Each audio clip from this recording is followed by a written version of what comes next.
On the night of July 15, 1977, an astronomer named Jerry Amon was helping with scanning radio signals.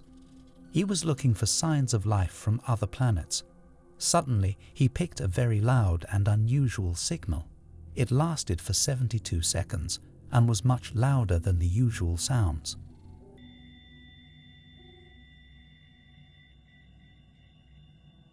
And seemed to come from the direction of the constellation Sagittarius. The signal appeared on the computer as a mix of letters and numbers, 6EQJ5. When Jerry saw this the next day, he was so surprised that he wrote WOW next to it on the printout. That's why people call it WOW signal. Experts think this signal was like a flashing beam that only points at us for a short time.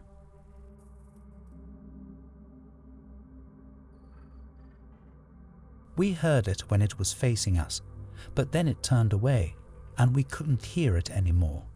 Even after many years, nobody knows exactly where it came from or if it was a message from aliens. Scientists guessed that we might have only heard a small part of a longer signal. The telescope that found the WOW signal was called the Big Ear, and it was very big, as big as 3 football fields. It had a big mirror to catch signals from space and smaller mirrors to send these signals to the equipment that records them. But there was a problem with how Big Ear worked. After it found the WOW signal, it took a few minutes before it could look at the same part of space again. By then the signal was gone. This made it hard to confirm where the signal came from. Because of how Big Ear was built, it was tough to keep track of where signals came from. If the telescope could have stayed focused on one area or quickly looked again, maybe we would know more about where the WOW signal came from or heard more signals like it.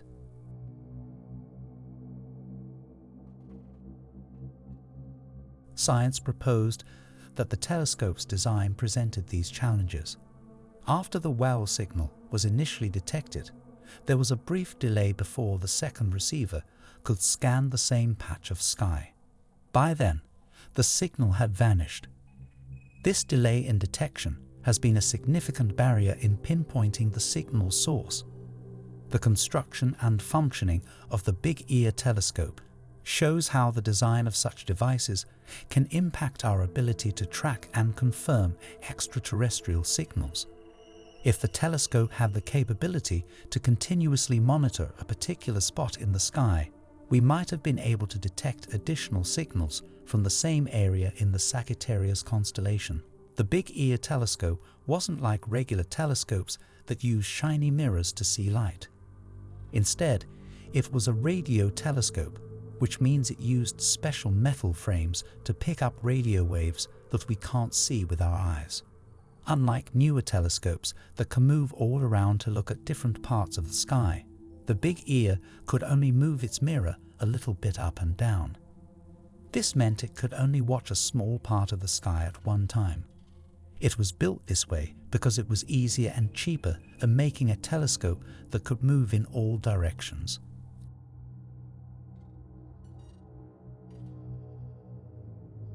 To make up for this, the people who built the Big Ear had a smart idea.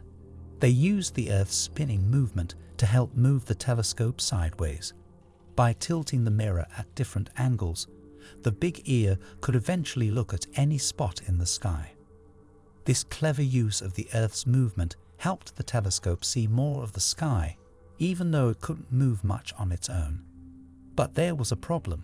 Because it depended on the Earth's rotation, it couldn't stay focused on the same spot in the sky for too long. So, if more signals came from the same area after the WOW signal, the Big Ear might have missed them. Imagine if there were lots of signals, like an orchestra playing from that spot in space, and the Big Ear only caught a tiny part of the music. That's why it was hard to figure out exactly where the WOW signal came from. The challenges of searching for signals from outer space are mostly because space is so huge. The search for signals from outer space is like casting a wide net in different spots, rather than waiting in one place. Scientists use this approach because they can't just watch one spot in the sky for years hoping to catch a signal. This method increases the chances of picking up something, even if only briefly. Though it might seem random, looking for alien signals is a careful process. Unlike fishing, where fish can be attracted or scared away, alien signals don't change because of what we do. Scanning different parts of the sky with telescopes is the best strategy, given the huge size of space and the uncertainty of where a signal might come from. However, this approach makes it tough to follow up on unusual signals like the wow signal. Over time, telescopes have detected several short, mysterious signals similar to the wow signal. These quick bursts of radio waves are hard to understand because we don't watch them long enough to get more information. Without ongoing observation, many of these signals stay a mystery, and we miss important details about where they might be coming from. This leads to an important point.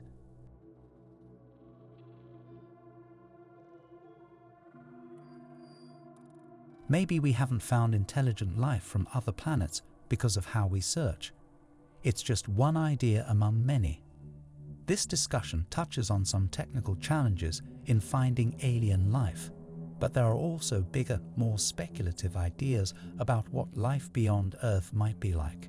The question of whether there are aliens watching us is both thrilling and complex. Considering the vast number of stars and galaxies, conditions suitable for life, possibly even intelligent life, might be common beyond Earth. If even a few planets around these stars could support life, it suggests that life could be widespread in the universe. There are several reasons why we might not have contacted other civilizations yet. One is the huge distances between stars, which make communication or travel very hard. Another is timing. Civilizations might exist at different times and never overlap. Another factor is how communication happens. Advanced civilizations might use technology or methods we don't understand or can't detect. It's also possible they choose not to reach out, perhaps observing us like how we study less developed species on Earth.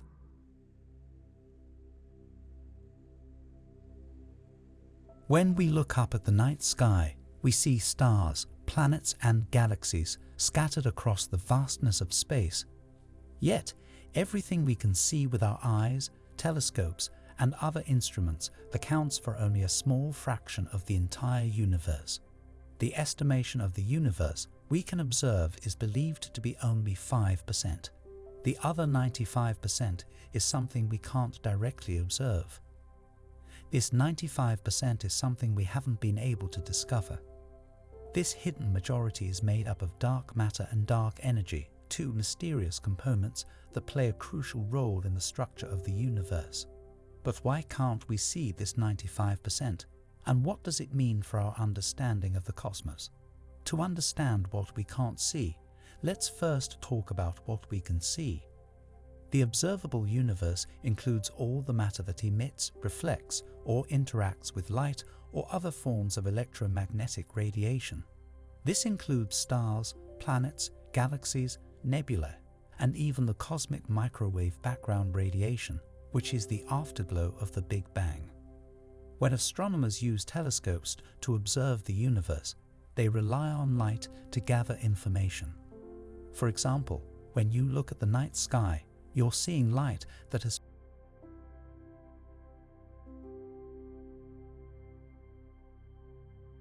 traveled across space for years, even millions of years, before reaching your eyes. This light carries information about the objects it came from, allowing scientists to study their composition, distance, motion, and much more. However, this visible matter that makes up stars, planets, and galaxies represents only a tiny portion of the universe's total content. The other 95% of the universe is composed of two undetected components: dark matter and dark energy. Dark matter makes up about 25 to 27% of the universe. We can only detect it through its gravitational effects on visible matter. Dark matter acts like a cosmic framework, guiding the structure and formation of galaxies. The most harvested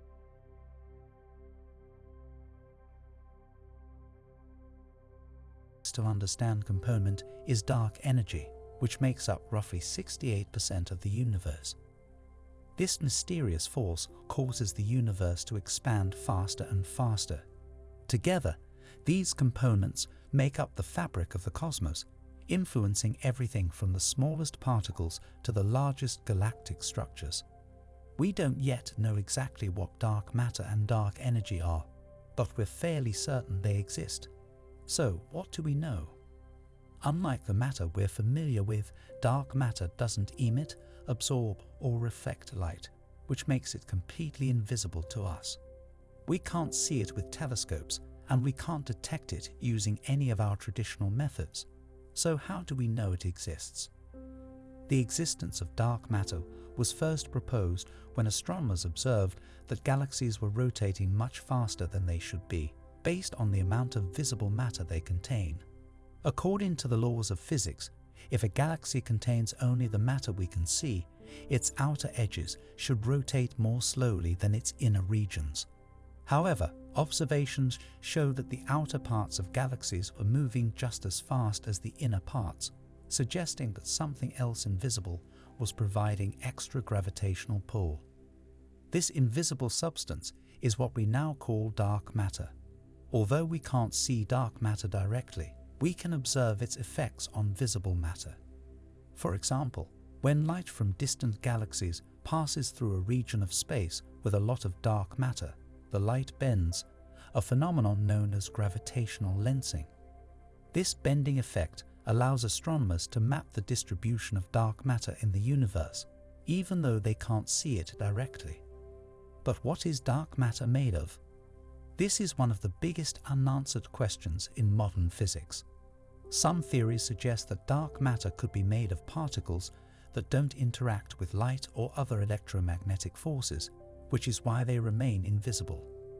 These particles might only interact through gravity, which is why we can detect dark matter's gravitational effects, but not the matter itself. Even more mysterious than dark matter is dark energy, which makes up about 68% of the universe. Dark energy is believed to be responsible for the accelerating expansion of the universe. For most of the 20th century, scientists thought that the expansion of the universe, which began with the Big Bang, would gradually slow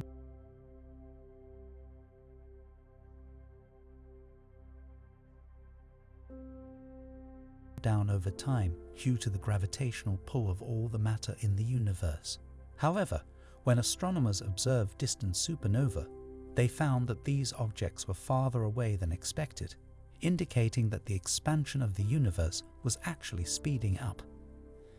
This unexpected acceleration led to the idea that some unknown force, now called dark energy, is driving the expansion. But what is dark energy? Like dark matter, we don't know exactly what it is. Some theories suggest that dark energy could be a property of space itself, while others propose that it could be related to a new unknown field or particle. Scientists are pretty sure they exist. Why? Because dark matter is essential for galaxies to form in the first place. When scientists studied the structure of the universe, they realized that the amount of visible matter isn't enough to explain how galaxies hold together. The gravity from visible matter alone isn't strong enough to form galaxies or complex systems. Without dark matter, stars would likely be scattered randomly instead of gathering into the galaxies we see. This suggests that dark matter acts like glue, holding everything together. Even though dark matter is invisible, it can be detected indirectly. In areas with a lot of dark matter, light passing nearby gets bent, creating a lensing effect. This bending of light reveals where dark matter is based on its gravitational pull. So, what isn't dark matter? First, it's not just ordinary matter without stars. Regular matter gives off detectable particles, making it visible. If dark matter were just ordinary matter, we would have already seen it. It's also not antimatter. When antimatter meets regular matter, it emits gamma rays. If dark matter were antimatter, we would detect these rays, but we haven't. Dark matter isn't made of black holes either. Black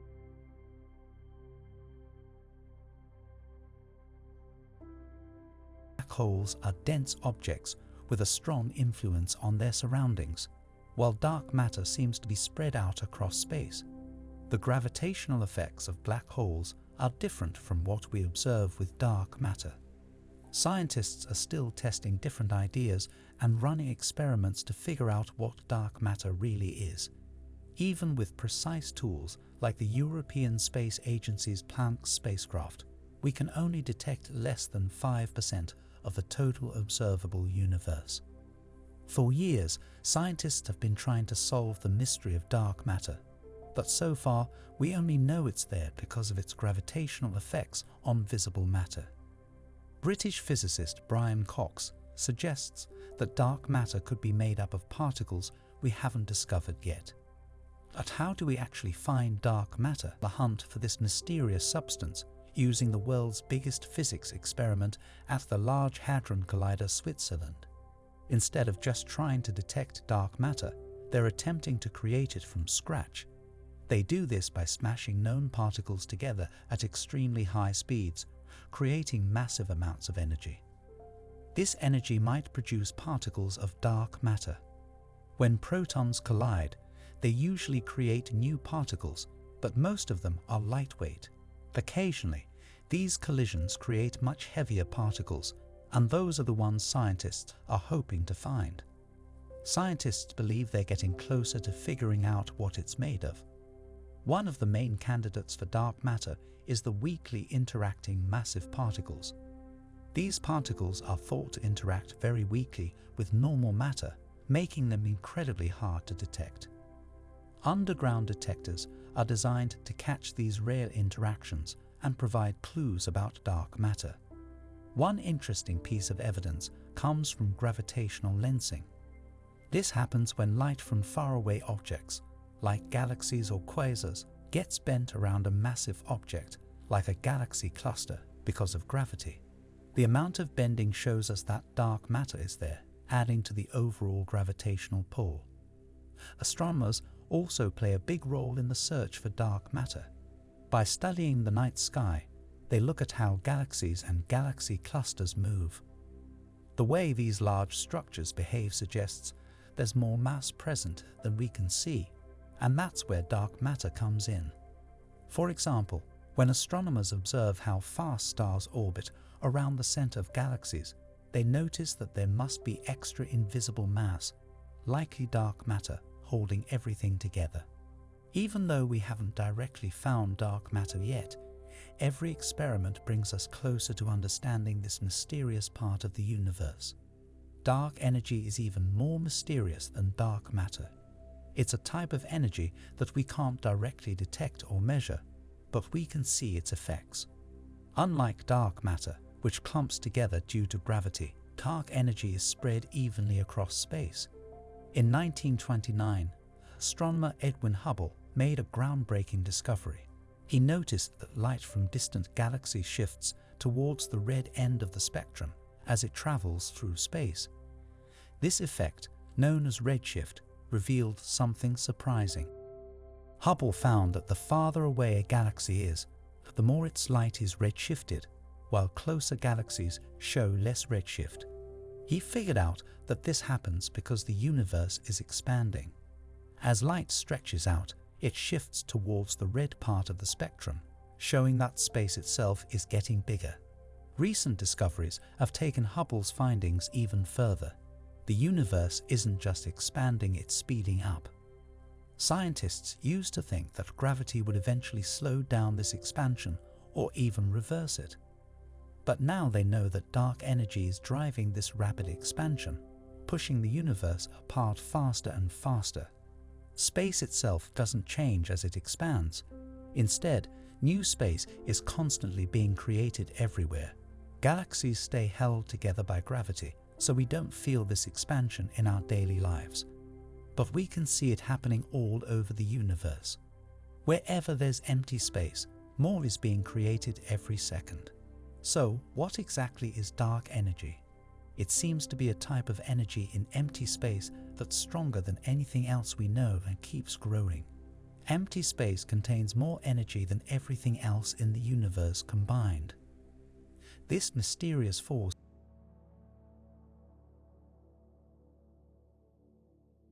we still lack a solid understanding of what dark energy is. We use the term dark energy to describe something we don't fully understand. It's one of the biggest enigmas in our universe, and searching it could fundamentally alter our understanding of physics. Since the Big Bang, the universe has been continuously expanding, with space stretching and pushing galaxies further apart. Initially, physicists thought this expansion would slow down as the energy driving it depleted. However, a groundbreaking discovery, which earned the Nobel Prize, revealed the opposite. The universe's expansion is accelerating. This led scientists to question what could be causing this unexpected acceleration. The mysterious force responsible was named dark energy, but naming it didn't clarify what actually drives this process. Like dark matter, which constitutes about 25% of the universe and remains elusive, dark energy seems to challenge the established laws of physics. Dark energy appears to increase as the universe expands, suggesting that something might be emerging from nothing, which confuses our current scientific understanding.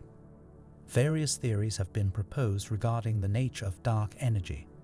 It could be a new type of particle, an unusual form of energy, or an unknown force. Yet, no theory has completely explained this cosmic phenomenon.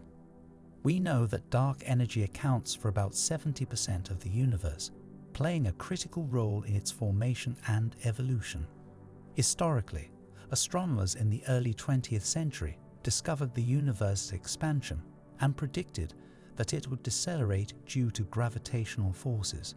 Contrary to these expectations, later findings indicated that the expansion was actually speeding up, leading to the hypothesis that dark energy might be a property of space itself. According to Albert Einstein's theory of general relativity, space possesses its own energy, which increases as space expands. This inherent energy could be driving the accelerating expansion of the universe. Another perspective suggests that dark energy might relate to a new undiscovered type of field or particle. Some scientists link it to the cosmological constant, a concept introduced and then abandoned by Einstein, which acts as a uniform energy density filling space and propelling the universe's accelerated expansion. Alternatively, the phenomenon of dark energy might indicate that our current understanding of gravity is incomplete, suggesting that we might need to revise our theories of how gravity functions on a cosmic scale. Despite numerous theories, dark energy remains elusive. It doesn't emit light or radiation, nor does it interact with matter in conventional ways. We infer its existence from its impact on the universe's expansion. As the universe expands, dark energy continues to drive galaxies apart at increasing speeds.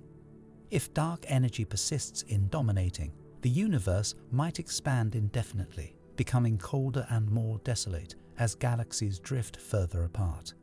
Eventually, stars would extinguish, leaving galaxies as cold, empty voids. Some speculations suggest that if dark energy intensifies, it could lead to the Big Rip, where its growing force might eventually tear apart galaxies, stars, and even atoms. Despite the daunting nature of this mystery, the global scientific community's relentless pursuit of understanding dark energy gives hope that we might soon uncover more about this enigmatic force. The person who determines what dark energy truly is might well be regarded as the next Einstein.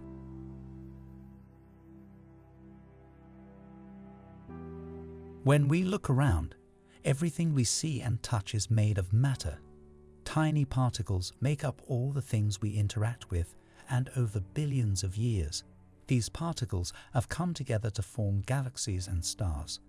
They all follow the same physical laws and exist within the same space-time framework. But there was a time when the universe didn't have anything at all. So where did all this matter come from? While it might seem like everything had to come from something, scientists also consider the possibility that it all came from nothing. But what does nothing really mean in science?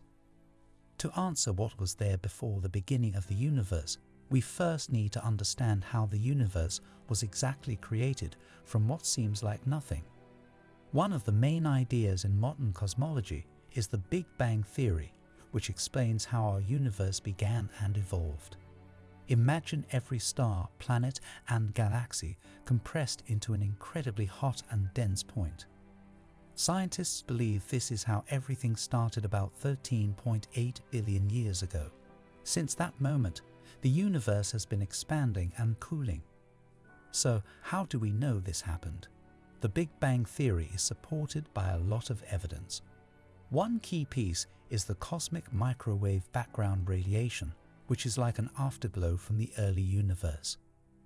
This radiation gives us a picture of what the universe looked like just 380,000 years after the Big Bang. Before that time, the universe was too hot and dense for us to see anything. This radiation was accidentally discovered in 1965 by Arno Penzias and Robert Wilson. Another important discovery is the redshift of galaxies.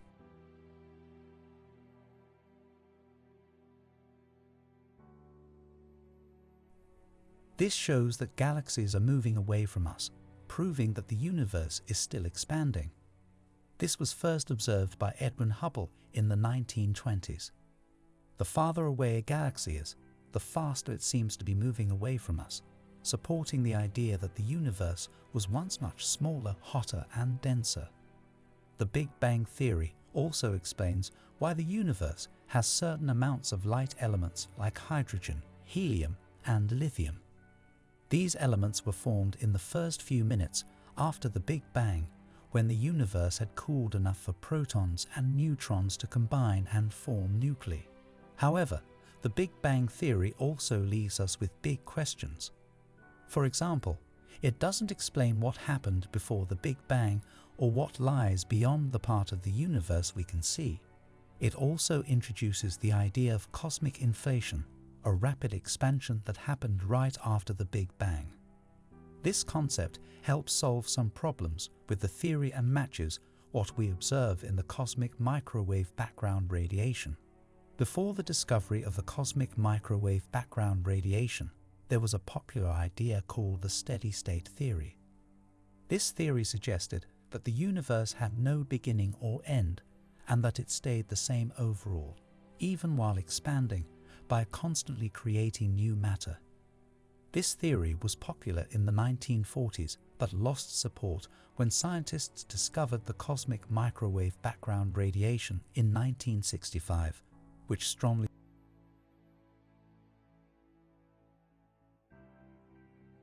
supports the Big Bang theory.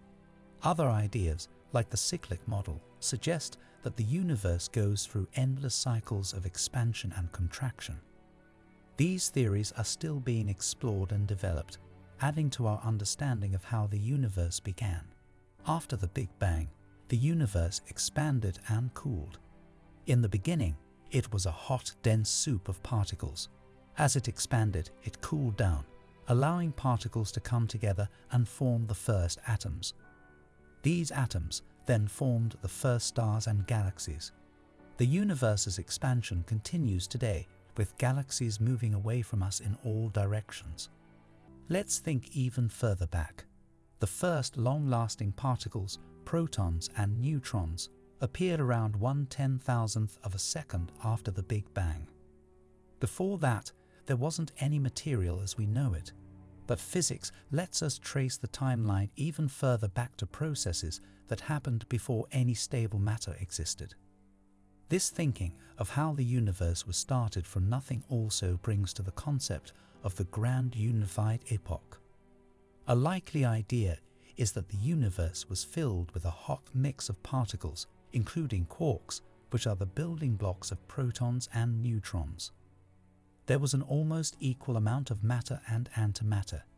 Each type of matter particle, like a quark, has an antimatter counterpart that's almost identical, but with one key difference. When matter and antimatter meet, they destroy each other in a burst of energy, meaning these particles are constantly being created and destroyed. But where did these particles come from in the first place? If we think in terms of quantum field theory, it tells us that even a vacuum, which we think of as empty space, is full of activity in the form of energy fluctuations. These fluctuations can cause particles to appear and then disappear shortly after. This might sound strange, but such particles have been observed in many experiments. The vacuum of space is filled with particles constantly being created and destroyed, seemingly out of nothing. However, this suggests that the quantum vacuum is actually something rather than nothing.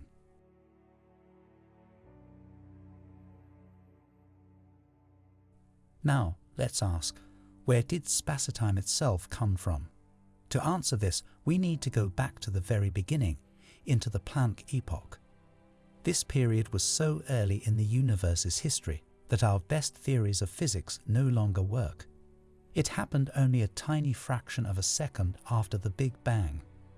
During this time, space and time were affected by quantum fluctuations.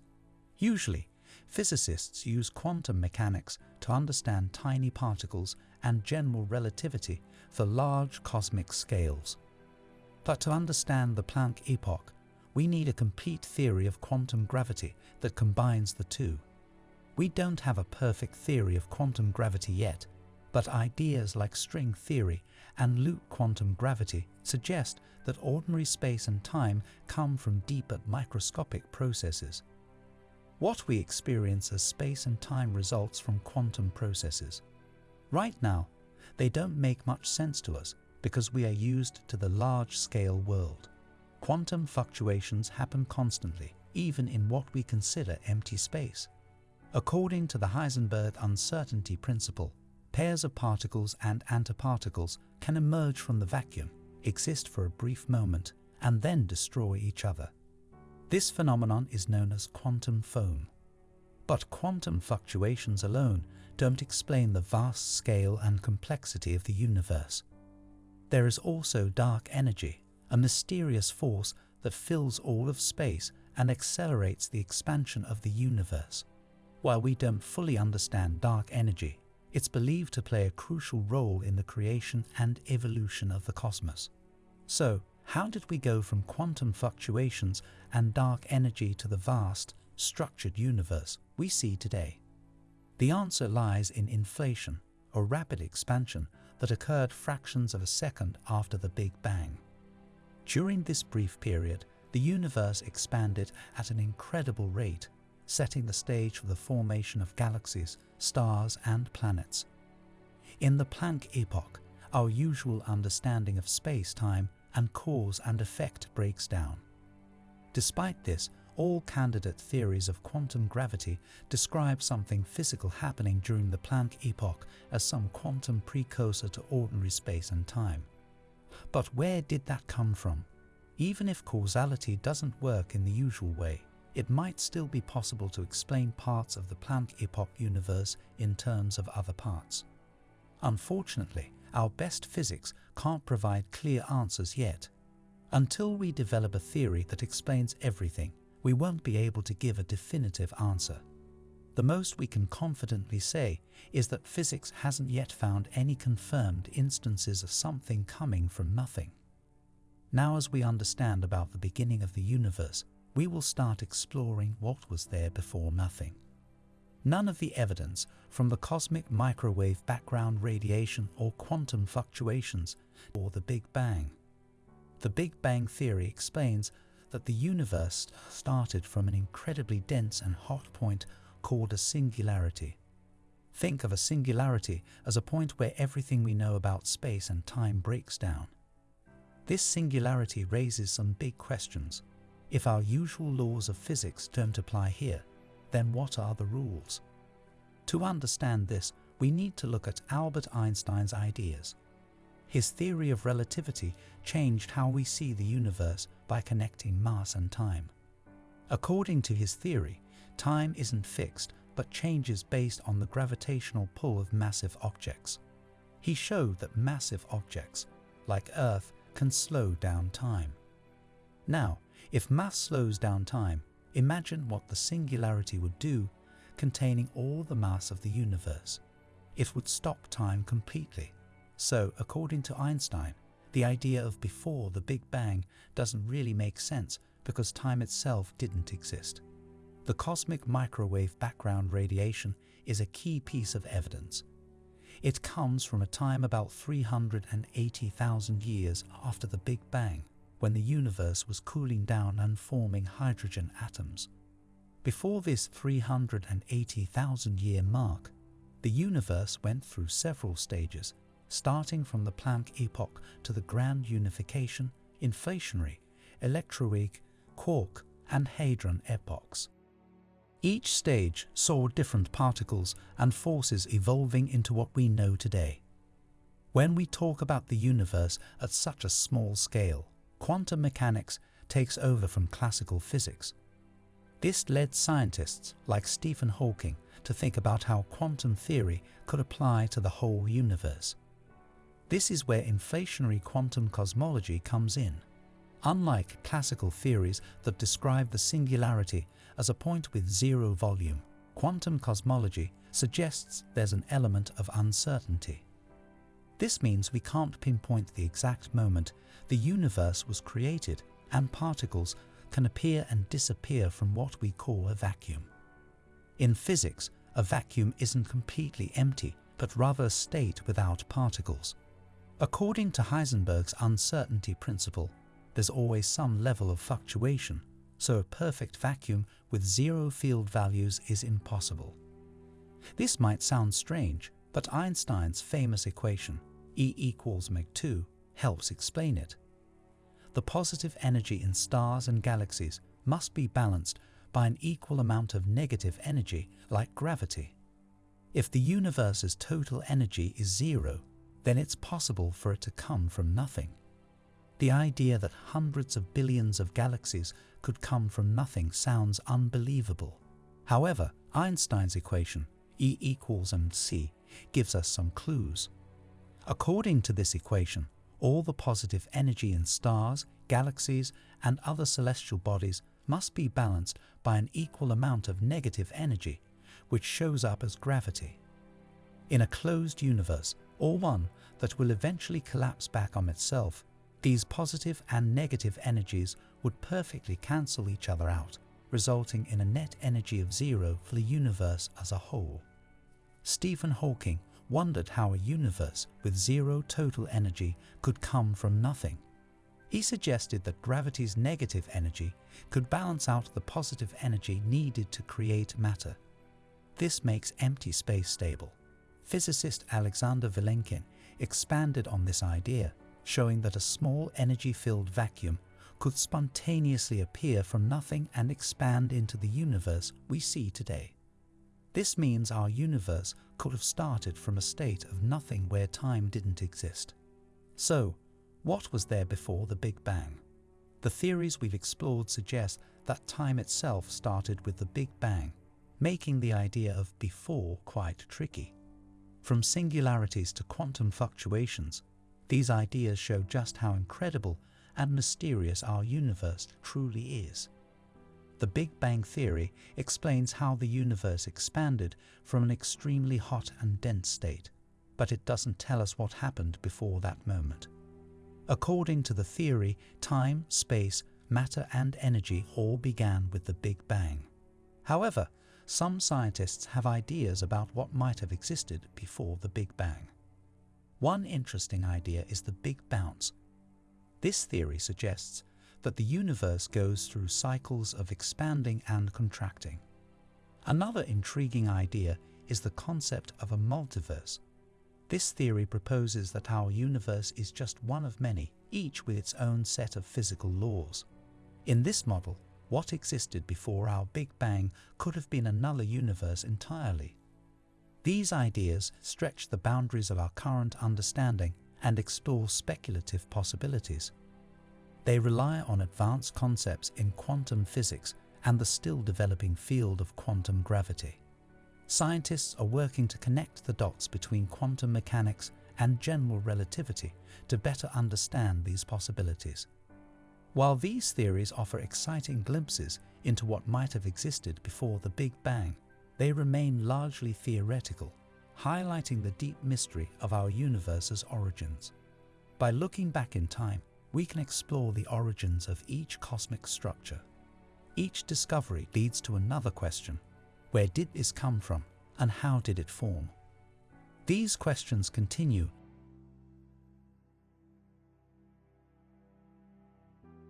We live in a world with 3 dimensions: up and down, left and right, and forward and backward. These are the directions we can move in.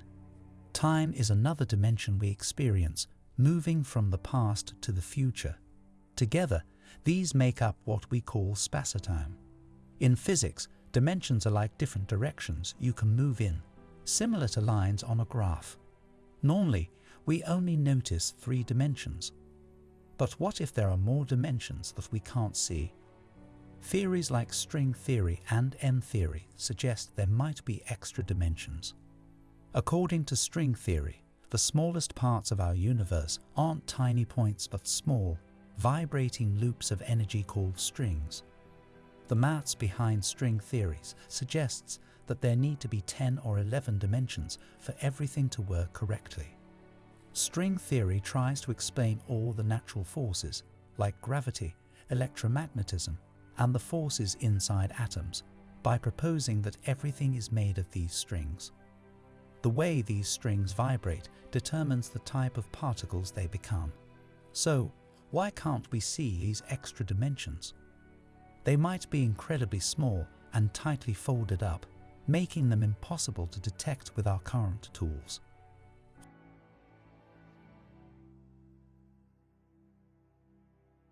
For example, imagine an ant walking on a tightrope.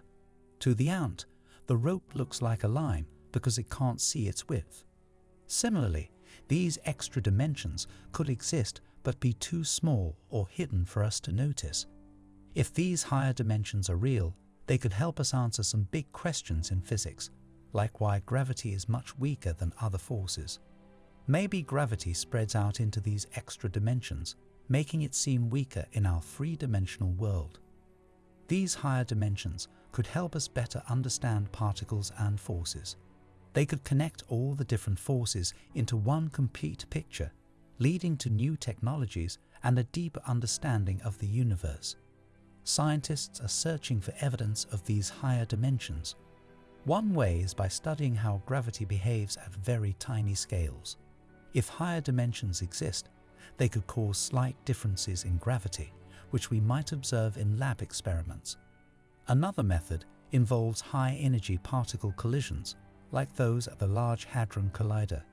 In these experiments, particles are smashed together at high speeds. If any particles disappear into higher dimensions, it could be a clue that these dimensions exist. There are also other interesting ideas about higher dimensions. For example, some theories suggest that our universe might be a 3-dimensional brain floating in a space with more dimensions.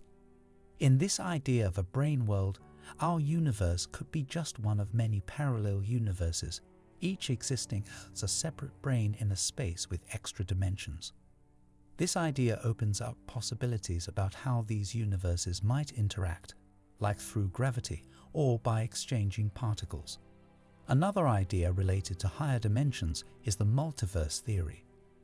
This theory suggests that our universe is just one bubble in a vast space filled with other universes, each existing in a higher dimension.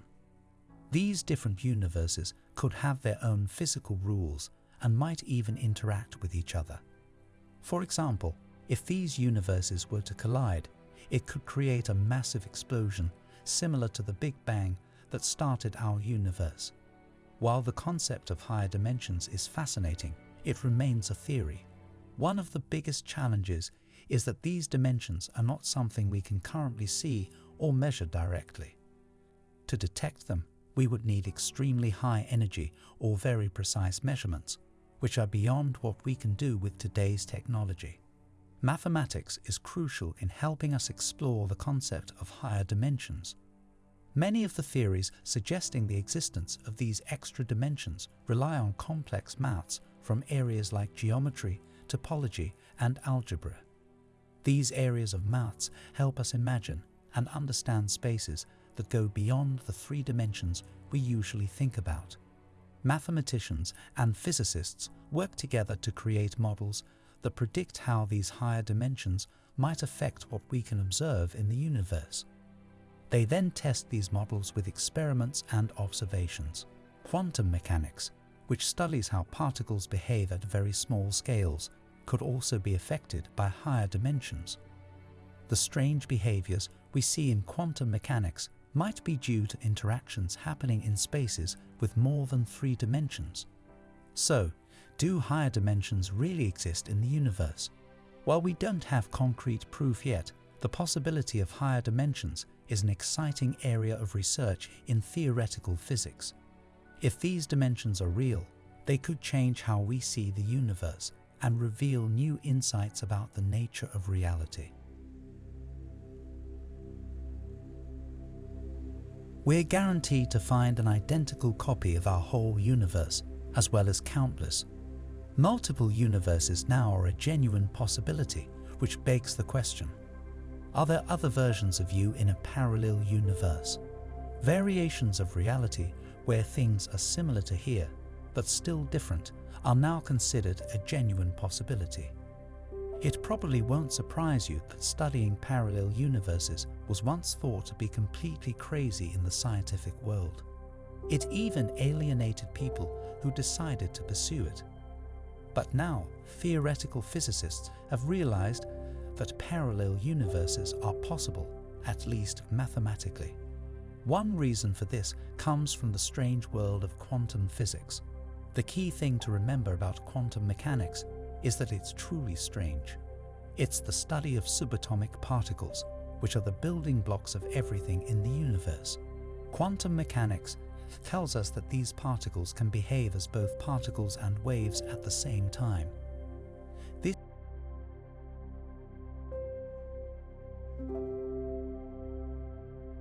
dual nature splits our reality, creating multiple different universes. The idea is that when you measure a particle that exists in two places at once and find it in one spot, there's another version of you in a different world who finds it in the other spot. Both of these worlds are equally real, so the quantum multiverse isn't separated from us by distance. It's not some far-off place. It's effectively right here in space, but the complexity of quantum dynamics keeps these different branches from interacting with each other. Whether you like it or not, the idea that we live in a multiverse is now the leading scientific view.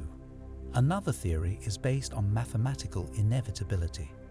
If our universe is made from a finite amount of simple matter, then it follows that other universes are made in a very similar way. Just as a house is built from basic building blocks like bricks, everything in our world is made of elementary particles. If a random process arranges these particles in a finite space, there are countless ways this could happen. If this process repeats across an infinite number of other spaces, we're bound to find an identical copy of our universe, as well as countless variations where things are similar but slightly different. There could even be a version of me over there who's identical to me in every way, including feeling that he is me. Another theory, called inflation, explains how the universe expanded rapidly in the first tiny fraction of a second after the Big Bang. This rapid expansion created bubbles or pockets of spacetime where other universes could have formed. If this theory is correct, then these pocket universes might have their own unique laws of physics, meaning there could be another you in those universes who can walk through walls or fly through space. According to quantum theory, a new version of you and a brand new universe is created with every decision you make. For example, every time you flip a coin and say heads or tails, the universe splits into two worlds based on the outcome. Our experience of this is like walking through a garden with paths that fork. When we reach a fork, we choose one path or the other, heads or tails. But both paths exist at the same time, we only experience one of them. There are countless universes out there, with ours being just one. Then there's the patchwork model, which suggests a near-identical copy of our universe exists somewhere else. In this kind of parallel universe, there's another you who is very similar, just with small differences. We're bound to find endless variations where things are like here but still different. For instance, in one universe, the asteroid that wiped out the dinosaurs missed Earth, so there are no humans, just dinosaurs walking around Winchester today. In another, I didn't become a physicist, but instead enjoyed life as a bartender. Then there are many more where the only difference is something small, like the way I decided to dress. These ideas all suggest that multiple strange and wonderful universes exist out there. While we can't see the entirety of our own universe, scientists think they might be getting closer to understanding these possibilities. Truth often goes through 3 stages. First, it's ridiculed, then strongly opposed, and finally it becomes self-evident. Perhaps we're now reaching that stage of self-evidence. One mysterious feature within the cosmic microwave background is the cold spot, a large area with lower than average temperatures. An interesting theory about the cold spot is that it might be a cosmic bruise left behind when our universe brushed up against another universe. This idea supports the concept of a multiverse, where multiple universes exist and sometimes interact. In 2007, scientist Laura Massini-Houghton discovered something unusual. She found evidence of our universe colliding with another universe. Scientist Laura Massini-Houghton discovered something unusual. She found evidence that seemed to show 2 universes crossing over. The detection of a cold spot was one of the signatures she predicted by tracing the quantum entanglement of our universe with other surviving universes. She suggested that this cold spot could have slowed down the expansion in that part of our universe, leading to the cooler temperatures we see today. Recently, there's been a big leap forward in inflation theory, which predicted that if the universe expanded rapidly, it would send ripples through space. These ripples are known as gravitational waves. We hadn't detected anything like this until 2015, when 2 experiments called LIGO and VIGO managed to detect gravitational waves from the merger of 2 black holes. This detection makes it more likely that we might be able to detect gravitational waves from inflation. But why should we care about whether multiple universes exist? Well, it ties into the age-old question of what our universe is expanding into. If other universes exist, perhaps our universe expands while neighboring ones contract. This could give us more insight into our own universe, especially how it might end.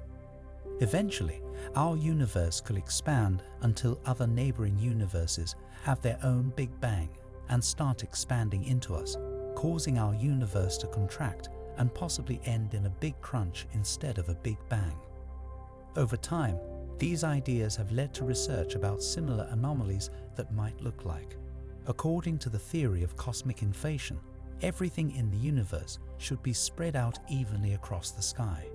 But anomalies like the cold spot of the cosmic microwave background challenge this idea, hinting that our universe's history could be more complex than we once thought. British physicist Brian Cox has discussed how the idea of multiple universes fits into a concept called eternal inflation. According to this theory, our universe is just one bubble in a vast space-time filled with other bubbles. These bubble universes are constantly forming. The process begins when a certain region of space stops expanding rapidly. However, not all regions of space stop expanding at the same time. Some areas continue to expand, leading to the ongoing creation of new universes. Each of these universes can have its own unique physical laws, which might be very different.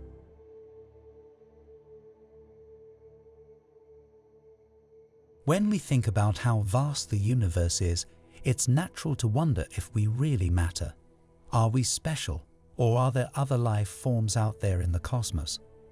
This brings up the question, was the universe made specifically with us in mind?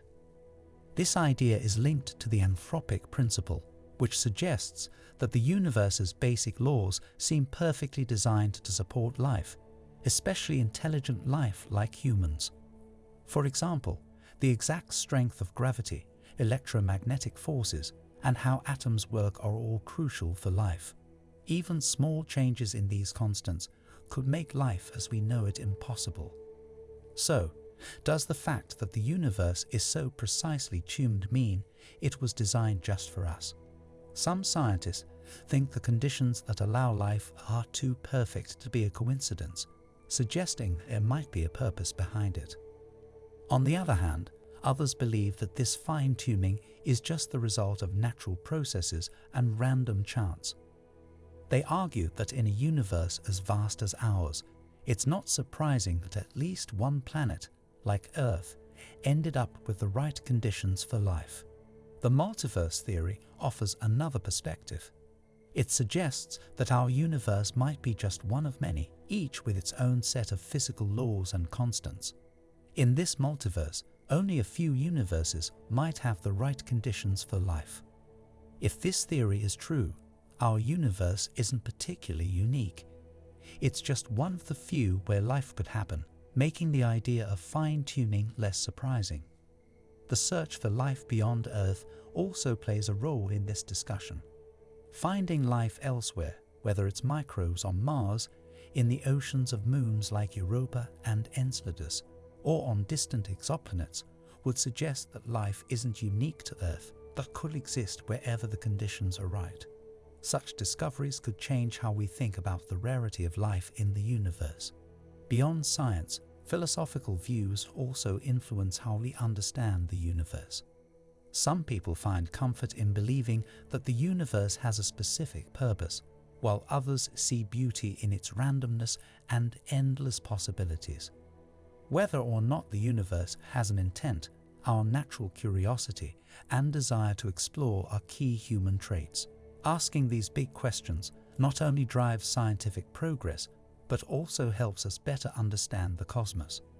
Science shows us a universe that is vast and seemingly indifferent, which can make us feel small. Yet, some argue that we might still have a special place in the cosmos because the laws of physics are so perfectly tuned to make life possible. For instance, the exact strength of the electromagnetic force is crucial for stars to produce carbon, which is essential for life. Even the energy in empty space seems to be set just right for intelligent life to emerge. This idea of fine-tuning has led to different interpretations of the anthropic principle. One view suggests that the universe was purposefully designed with us in mind, possibly by a higher intelligence. Another idea, known as the life principle, proposes that life is a natural part of the universe's makeup. However, these ideas are not widely accepted in the scientific community. Another way to look at the anthropic principle is to say that the universe exists because we are here to observe it. A more practical view is that the universe seems perfectly suited for us simply because we live in a part of it that supports life. This could be due to the possibility of multiple universes, each with its own set of physical laws, with ours being one of the few that can support life.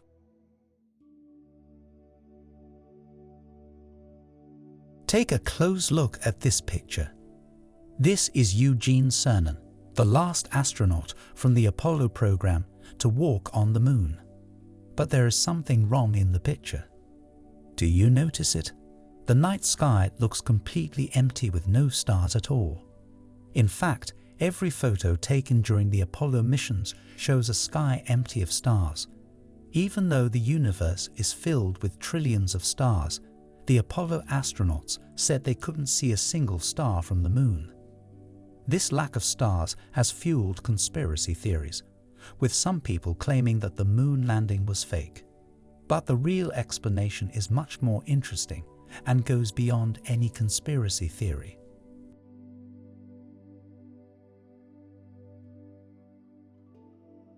The reason stars don't appear in photos taken on the moon is primarily due to the camera settings. When astronauts take pictures on the moon, They usually capture the brightly lit lunar surface. The moon's surface is illuminated by the sun, and to capture this brightness correctly, the camera uses a fast shutter speed and a low ISO setting. But still, when we look at the night sky from Earth, we mostly see darkness. Why does space look empty? This problem was first raised by the German astronomer Johannes Kepler in 1610. Our galaxy, the Milky Way, is huge, with an estimated 100 to 400 billion stars. On top of that, the observable universe has trillions of galaxies, each with trillions of stars. Careful study suggests that the sky should be as bright as the surface of the sun. Yet, when we look up at night, we mostly see darkness.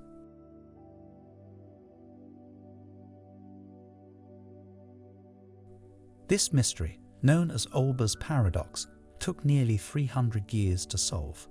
With so many stars in every direction, astronomers wondered why the entire sky isn't bright and full of light.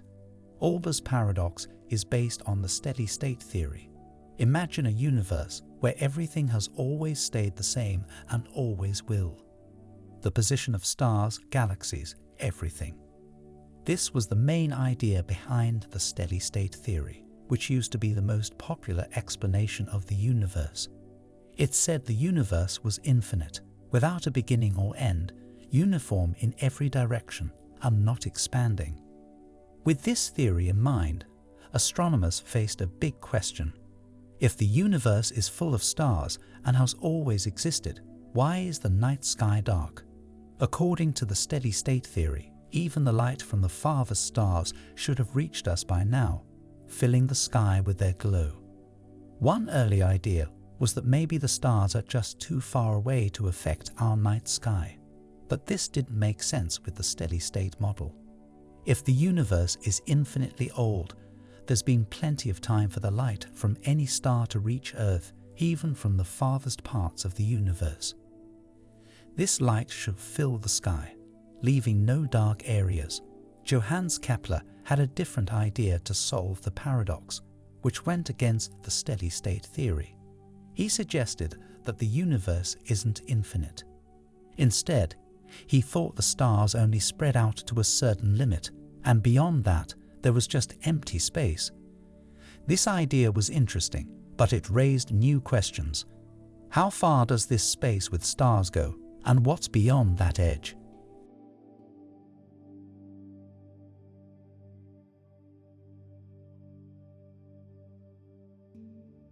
Kepler's idea of a limited universe had its own issues.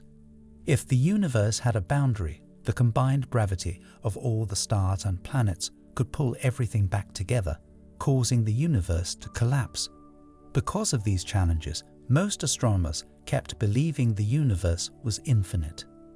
This meant the paradox and the steady-state theory remained unsolved for nearly 200 years. Then, a famous German astronomer named Heinrich Olbers brought attention back to this old question. Why is the night sky dark and looks empty? Since then, Olbers' name has become closely tied to the paradox. At the time, people still believed the universe was unchanging. Olbers suggested a simple idea. If the universe is infinite, it would be full of dust and rocks. These particles could block the light from distant stars, making them look dimmer to us. This cosmic dust and rocks would absorb and block starlight as they move through space. Today, many people still think about space like Olbers did, similar to how clouds block sunlight and hide the sky. Just like clouds, cosmic dust and rocks can obscure the light from stars. But Olbers' explanation wasn't the whole story. Over time, the dust and rocks blocking the light would heat up and start blowing themselves. This means the universe would still be filled with light, just like before. The dust and rocks would only temporarily block the starlight before releasing it again. So, the total amount of light reaching us would stay the same. So, what actually solves this mystery? It took another 100 years to find the real answer. In 1929, Edwin Hubble used his powerful telescope, hoping to find evidence that the universe was shrinking, which would support the idea of a limited universe like Kepler suggested. But instead, Hubble found that galaxies were moving away from us, and the farther a galaxy was, the faster it seemed to be moving away. This showed that the universe wasn't staying the same or collapsing. It was actually expanding. This discovery led to a new question. What does an expanding universe mean for its beginning? Scientists now believe the universe started as something incredibly tiny and dense. It then expanded rapidly in a process called cosmic inflation. As the universe expanded, it cooled down, eventually allowing stars and galaxies to form. This understanding led to what we now call the Big Bang Theory. Scientists believe this all began about 13.8 billion years ago, and it's currently our best explanation for how the universe started. Today, most scientists agree that the universe is around 13.8 billion years old. When we observe light that is 13.8 billion years old, we don't see stars. Not because the light hasn't reached us, but because we're looking back to a time before stars even existed. The farther we look into space, the farther back in time we're seeing, until we reach what seems like the edge of the universe. This isn't a real edge, but rather the oldest light we can see, known as the cosmic microwave background. This is the leftover glow from the Big Bang. When we use telescopes to look beyond the earliest stars, we see this special type of light. This isn't light from stars, but the light left over from the Big Bang. It forms a background glow beyond where the stars are. However, the Big Bang Theory brings up a new issue. It suggests that the universe used to be much brighter, especially during a time called the recombination era. Back then, the whole sky would have been as bright as the sun because the universe was very hot. This means that the background glow from the Big Bang, known as cosmic microwave background radiation, should have been very bright. According to Olbers' paradox, this bright background should make it hard for us to see any faint stars in the night sky. Since the Big Bang happened 13.8 billion years ago, the universe has followed three main rules as it grows and changes. First, at the beginning, the universe was incredibly tiny, very dense, and extremely hot. Second, just a fraction of a second after it started, the universe began to expand and cool down. Third, and this is really important, the universe will keep expanding and cooling. Astronomers believe this will continue until the universe becomes so cold that all heat disappears, a scenario they call the heat death of the universe, also known as the Big Freeze. In this future scenario, the universe will have expanded so much that it cools down completely, and all heat energy will be gone. These rules show us that our universe has been getting bigger for the last 13.8 billion years. When the universe started, it was filled with very bright and hot light. As the universe expanded, this light stretched out, turning into longer wavelengths, making it cooler and dimmer. This stretching of light is known as the redshift effect. It's why the cosmic background radiation isn't extremely bright. Thanks to the discovery of redshift and cosmic background radiation, we now know that the Big Bang and the expanding universe solve Olbers' paradox. The universe started from a single point and quickly expanded during the Big Bang. Over billions of years, it has cooled down. Because the universe isn't infinitely old, there's a limit to how far we can see into space. The redshift effect also makes the light from distant objects appear dimmer.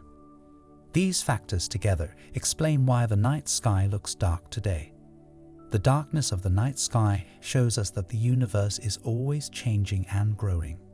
Seeing a dark sky instead of a bright one tells us that the universe started with the Big Bang and has been expanding ever since. The night sky is a quiet reminder of how the universe began as a very hot and dense place. This understanding not only solves Olbers' paradox, but also helps us appreciate how amazing and complex the universe really is.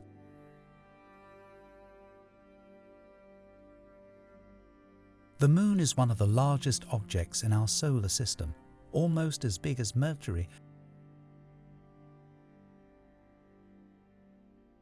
This size raises an interesting question. How did Earth and the Moon come to be like this? Why do these two bodies orbit each other? There are some interesting facts about Earth and the Moon.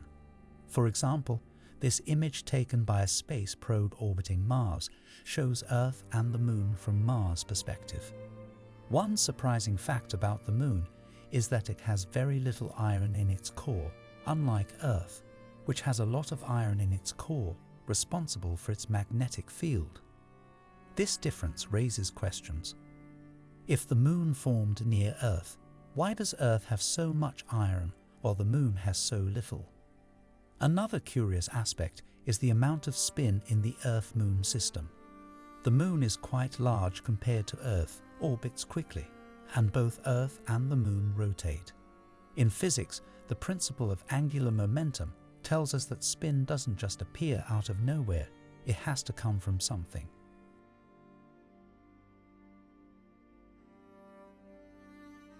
So when we see the Earth and Moon spinning rapidly, with the Moon orbiting Earth quickly, there must be an explanation for that. Where does all this angular momentum come from? One of humanity's greatest achievements was landing on the Moon in 1969. During this mission, we collected Moon rocks and brought them back to Earth. These rocks turned out to be very similar to rocks found on Earth. This suggests that the Moon and Earth might have come from the same source. By studying the decay of radioactive elements in the Moon rocks, we can determine their age. These rocks seem to be about 30 to 50 million years younger than Earth. Although this difference might not seem huge, given that Earth is about 4.5 billion years old, it suggests that the Moon formed slightly after Earth. Another point involves isotopes, which are different versions of the same element. For instance, carbon-12 has 6 protons and 6 neutrons, while carbon-14 has 6 protons and 8 neutrons. The same concept applies to oxygen. The ratio of different oxygen isotopes can be measured very precisely, and these ratios differ across the solar system depending on how close or far a planet formed from the Sun. However, on Earth and the Moon, these ratios are very similar, pointing to a shared origin. So we have a question. The Moon is younger than Earth, spins quickly, is made of similar materials, but lacks iron. What's the explanation for that? There is a widely accepted theory that explains all these things. While some people question it, which is a natural part of science, this theory makes sense based on the evidence. Scientists have several ideas about how Earth and the Moon formed, but one of the most widely accepted theories is the giant impact hypothesis. The giant impact hypothesis suggests that about 50 million years after Earth formed, another planet, roughly the size of Mars, came very close to Earth.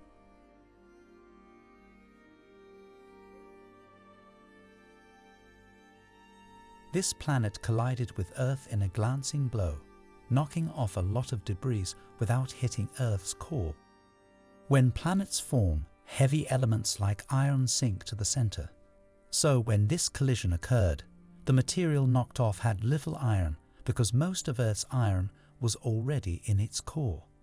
This collision also caused a lot of spin, similar to how a football curves when you kick it on the side. This explains why the Earth-Moon system has so much spin. The Moon formed from the debris of this impact, which is why it has materials and isotopes similar to Earth. Since the collision happened 50 million years after Earth formed, it also explains why the Moon's rocks are slightly younger than Earth's. The Moon likely formed from a planetary collision about 4.5 billion years ago.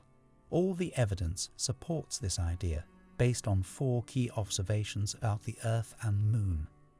Additionally, the samples collected from the Moon during the Apollo missions have been analyzed in labs, further supporting this theory. Interestingly, this collision not only created the Moon, but also played a significant role in shaping Earth's future. The impact probably tilted Earth's axis, which is why we have seasons. Without this tilt, our planet might not have the climate patterns that support such a wide variety of life.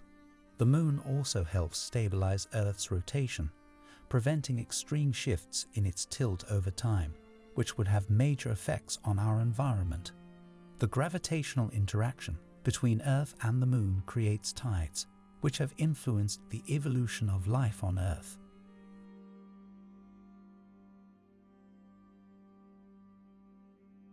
The regular rise and fall of ocean levels have shaped coastal ecosystems and human activities for thousands of years. Another fascinating fact is that the Moon is slowly moving away from Earth.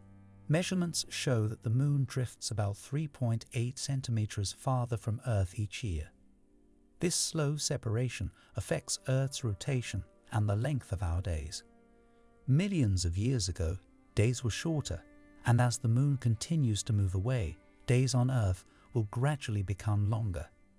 While the giant impact hypothesis is the most widely accepted theory, other interesting ideas exist. One is the fission theory, which suggests that the Moon was once part of Earth but separated due to the planet's rapid rotation in its early days. This rapid spinning caused a chunk of Earth's material to break away, eventually forming the Moon. However, this theory struggles to explain the Moon's current orbit and the physics of such a separation. Another theory is the capture theory, which suggests that the Moon formed elsewhere in the solar system and was later captured by Earth's gravity. This could explain why the Moon has a different composition from Earth. However, capturing such a large body without it breaking apart or escaping seems very unlikely. Despite these theories, the exact process of the Moon's formation continues to be a topic of scientific investigation and debate. The unique relationship between Earth and the Moon has had a major impact on life here. The Moon's gravitational pull creates tides, which have influenced the development of ecosystems and human civilizations. For thousands of years, the rise and fall of ocean levels have affected life along coastlines. The Earth-Moon system remains a fascinating area of study, offering insights into the formation and evolution of planetary bodies. The differences in composition, the shared angular momentum, and the continuous interaction between Earth and its natural satellite reveal an ongoing and complex story about our place in the cosmos.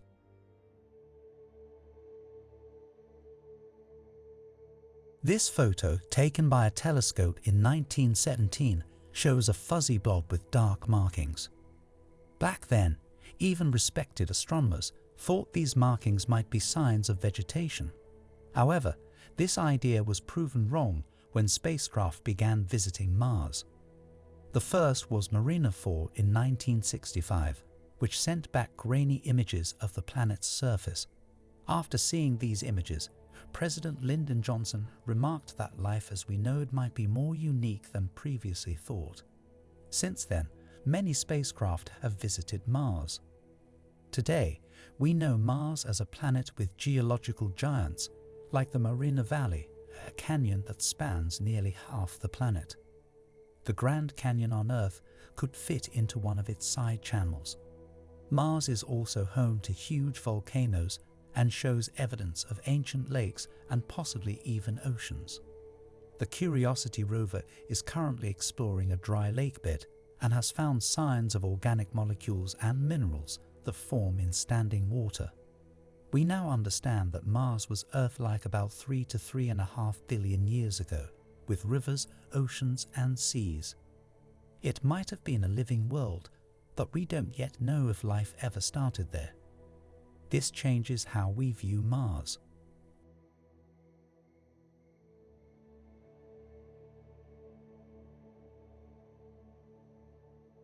A planet with water has everything needed to build a civilization and sustain life. Even if there were no Martians billions of years ago, and even if there are no Martian microbes today, there might be Martians in the future because those Martians will be us. Mars, often called the Red Planet, has long fascinated us with its mysterious landscapes and the possibility of life beyond Earth. One of the biggest questions is what happened to its water. Evidence suggests that billions of years ago, Mars had vast amounts of liquid water, flowing rivers, and possibly large oceans. Today, however, it's a cold, dry desert with only trace amounts of water in its atmosphere and polar ice caps. So, what caused this change? To understand what happened to Mars' water, we need to look back at its early history. Features like river valleys, lake beds, and mineral deposits show that Mars once had a much thicker atmosphere, which allowed liquid water to exist on its surface.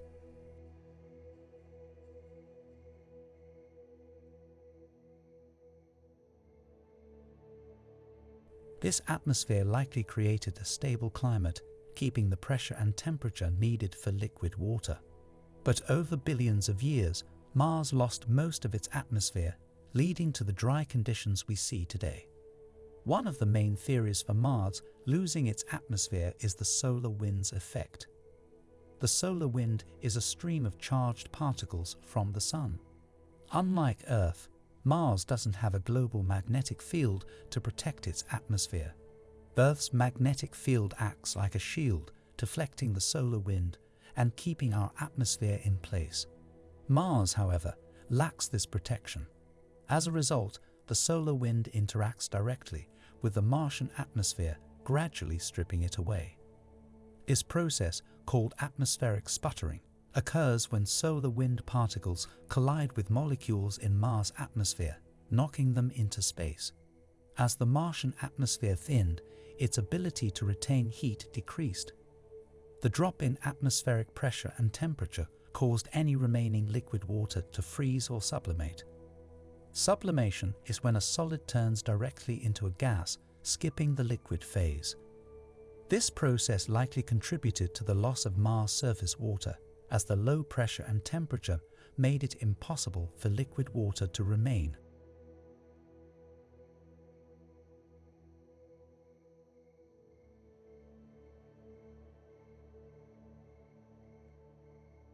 The weak gravity on Mars has played a significant role in the loss of its atmosphere and water. With only about 38% of Earth's gravity, Mars cannot hold onto its atmospheric gases as effectively as Earth. Over time, lighter molecules like hydrogen and oxygen, essential for water, gradually escaped into space. This ongoing loss of gases further depleted Mars' atmosphere, worsening the planet's ability to retain water. In the past, volcanic activity on Mars was much more intense. Early on, the planet experienced large volcanic eruptions, which released gases into the atmosphere. These gases helped maintain a greenhouse effect, keeping Mars warm enough for liquid water. However, as volcanic activity decreased, the atmosphere was no longer replenished, leading to its thinning and the eventual cooling and drying of the planet. Even though much of Mars' atmosphere and surface water is gone, significant amounts of water still exist as ice. Recent discoveries by rovers and orbiters have revealed vast deposits of water ice just beneath the surface, especially in the polar regions. Radar data from missions like the Mars Reconnaissance Orbiter have detected large underground ice sheets, possibly containing more water than all of Earth's Great Lakes combined. Some scientists also believe liquid water might exist in subsurface lakes, protected by layers of ice and soil. These hidden water sources provide clues to Mars' wetter past and hold potential for future exploration. The state of Mars' iron core has also shaped the planet's history and current conditions.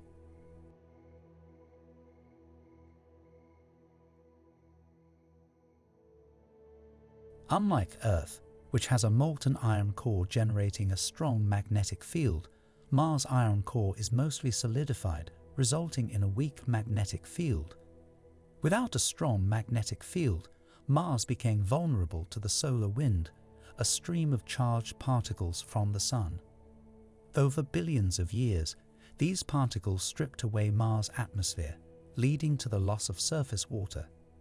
This weakened magnetic field not only caused atmospheric loss, but also affected Mars' ability to maintain a stable climate. Understanding what happened to Mars' water is key for future human exploration. Water is essential for life and will be vital for astronauts on Mars. It can be used for drinking, growing food, and producing fuel. Learning how to locate and extract water from Mars' subsurface will be crucial for long-term human missions on the Red Planet. Mars serves as a valuable laboratory for studying how planetary atmospheres evolve and the factors that affect their stability. By comparing Mars with Earth and other planets, scientists can create better models for predicting changes in Earth's climate and exploring the potential for life elsewhere. Recent missions like NASA's Perseverance rover and the European Space Agency's ExoMars mission focus on searching for signs of past life on Mars. These missions study the planet's geology and look for biosignatures, chemical or physical markers that could indicate past or present life. Water is central to these investigations, as it is essential for life.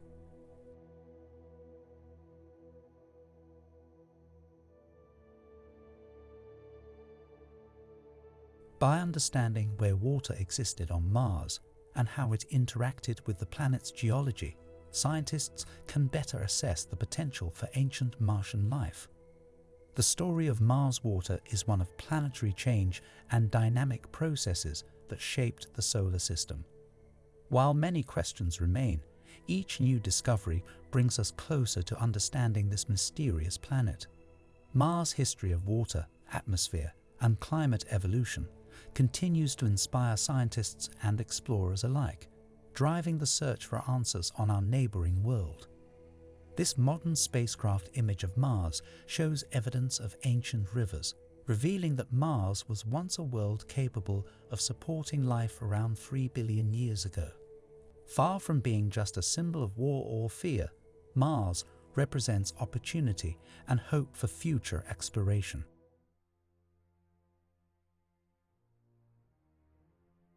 One of the most iconic and long-lasting features of our solar system is the Great Red Spot on Jupiter. This massive storm, larger than Earth itself, has been raging on Jupiter for at least 400 years, and possibly even longer. The Great Red Spot is a gigantic, swirling storm that has fascinated astronomers and scientists since it was first observed. But what exactly is the Great Red Spot, and why has it lasted for so long? Let's explore the details to uncover the secrets of this colossal storm. The Great Red Spot is essentially a high-pressure region in Jupiter's atmosphere, producing an anticyclonic storm, meaning it rotates counterclockwise in the planet's southern hemisphere. This storm is so large that it can easily be seen through telescopes from Earth. In fact, it is about 1.3 times the diameter of our planet, with its edges spinning faster than its center. One of the most striking features of the Great Red Spot is its distinct reddish color. Scientists are still not entirely sure what causes this vibrant hue. Some theories suggest that the red color comes from chemicals in Jupiter's atmosphere, such as phosphorus, sulfur, or organic compounds, which might be altered by the sun's ultraviolet light. Another idea is that the color could come from deeper layers of the storm itself, with different chemicals being churned up from below. Regardless of its origin, the red color makes the Great Red Spot stand out against the bands of white, brown, and yellow in Jupiter's turbulent atmosphere. A major mystery surrounding the Great Red Spot is its remarkable longevity. On Earth, storms typically last only a few days or weeks. However, the Great Red Spot has persisted for centuries. This durability is largely due to Jupiter's unique atmospheric conditions. Jupiter is a gas giant, meaning it doesn't have a solid surface like Earth. Instead, it is made mostly of hydrogen and helium, with traces of other gases. This lack of a solid surface allows storms to last much longer because there is no land to disrupt them. Additionally, Jupiter's immense size and rapid rotation contribute to the stability and longevity of the Great Red Spot. Jupiter's rapid rotation is crucial in sustaining the Great Red Spot. The planet completes one rotation in just under 10 hours, much faster than Earth's 24-hour day. This rapid spinning creates strong jet streams that help sustain and contain the storm. These jet streams act like barriers, keeping the Great Red Spot confined to its region and preventing it from dissipating. The interaction between these jet streams and the storm itself helps maintain its structure and intensity over time. Despite its impressive longevity, the Great Red Spot is slowly shrinking. Observations over the past few decades show that the storm has been gradually getting smaller. When it was first measured in the late 1800s, the Great Red Spot was about 25,000 miles wide. Today, it is significantly smaller, although still larger than Earth. Scientists continue to monitor the storm to understand how long it will persist. In summary, the Great Red Spot of Jupiter is a giant storm unlike any on Earth, with its size, color, and longevity capturing the imagination of astronomers for centuries. While the storm is slowly shrinking, it remains one of the most fascinating features of our solar system and a reminder of the dynamic forces at play on the gas giants like Jupiter. Today, the Great Red Spot is less than half the size it was in the late 1800s. Scientists are closely monitoring this shrinkage to understand why it's happening and what it might mean for the storm's future. The exact reasons for this gradual contraction remain unclear, but it could be related to changes in Jupiter's atmosphere or interactions with other storms and atmospheric features. The dynamics inside the Great Red Spot are complex. Winds in the storm can reach speeds of up to 400 miles per hour, creating towering clouds that rise high above the surrounding atmosphere. The storm also has a layered structure, with different temperatures and wind speeds at various altitudes. The top of the Great Red Spot is much cooler than the clouds around it, which suggests the storm extends deep into Jupiter's atmosphere. NASA's Juno spacecraft, which has been orbiting Jupiter since 2016, has provided new insights into the Great Red Spot. Equipped with instruments designed to study Jupiter's atmosphere and internal structure, Juno has revealed that the storm extends much deeper into Jupiter's atmosphere than previously thought, possibly hundreds of miles. This depth indicates that the Great Red Spot is a towering storm rooted deep in the planet's gaseous layers. The Great Red Spot not only helps scientists understand Jupiter, but also gives clues about atmospheres on other planets, including exoplanet worlds beyond our solar system. By studying this massive storm, scientists can create models to predict weather patterns on other gas giants and potentially habitable planets. The knowledge gained from the Great Red Spot helps us understand how atmospheres behave on distant worlds. Despite centuries of observation, the Great Red Spot still captures our imagination. It reminds us of the immense and powerful forces at play in our solar system. Each new discovery about the storm brings us closer to understanding its mysteries, while also highlighting how much more there is to learn about Jupiter and other giant planets. The Great Red Spot has also become a cultural icon, appearing in countless works of science fiction, art, and literature. It symbolizes the wonders of our solar system, and its appearance and long-lasting presence have made it a favorite for both professional astronomers and amateur stargazers. Observing the Great Red Spot through a telescope is a thrilling experience that connects us to the vast universe beyond Earth. Studying the Great Red Spot also helps us appreciate Earth's atmosphere. While storms on Earth are much smaller and shorter-lived, they follow similar atmospheric principles. Understanding the dynamics of this massive storm on Jupiter gives us a better understanding of how atmospheres work, even on our own planet. The future of the Great Red Spot is uncertain. Will it continue to shrink and eventually disappear, or could it stabilize and last for many more centuries? Scientists are eager to find out, and ongoing observations from missions like Juno will be key in answering these questions. The data collected will help scientists build more accurate models of Jupiter's atmosphere and understand the long-term behavior of its most famous storm.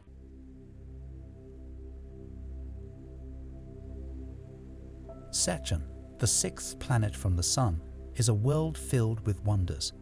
One of its most fascinating features is the unusual hexagonal storm swirling around its north pole. This geometric storm has captured the curiosity of scientists and space enthusiasts alike because it presents a phenomenon unlike anything seen on Earth or any other planet in our solar system. First discovered by NASA's Voyager spacecraft during its flybys in the early 1980s, the hexagonal storm on Saturn is a massive and long-lasting weather pattern. Unlike the circular storms we are familiar with on Earth, this storm has a clear six-sided shape, forming a hexagon. Each side of the hexagon is about 14,500 kilometers long, making it more than twice the diameter of Earth. The storm also contains a powerful jet stream, with wind speeds reaching up to 320 kilometers per hour. What makes Saturn's hexagonal storm so remarkable is not just its size and shape, but also its persistence. The storm has lasted for decades, showing little change in structure or position. While storms on Earth can last only days or weeks, this hexagon has been stable for at least 40 years and possibly much longer. Scientists have proposed several theories to explain how Saturn's hexagonal storm forms and stays in place. One of the main ideas is that the hexagon is created by a standing wave pattern in Saturn's atmosphere. On Earth, standing waves can occur in both oceans and the atmosphere, producing stable patterns that don't move with the flow of air or water.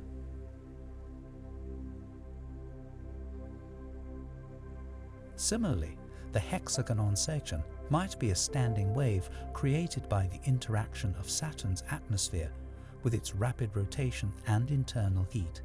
Saturn's atmosphere is mostly made of hydrogen and helium, with small amounts of gases like methane, ammonia, and water vapor.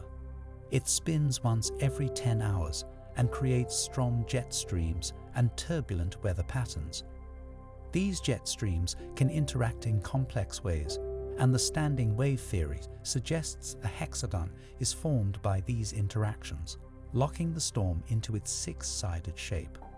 Another idea is that the hexagon results from Saturn's unique atmosphere, which has different layers, each with its own temperature, pressure, and composition.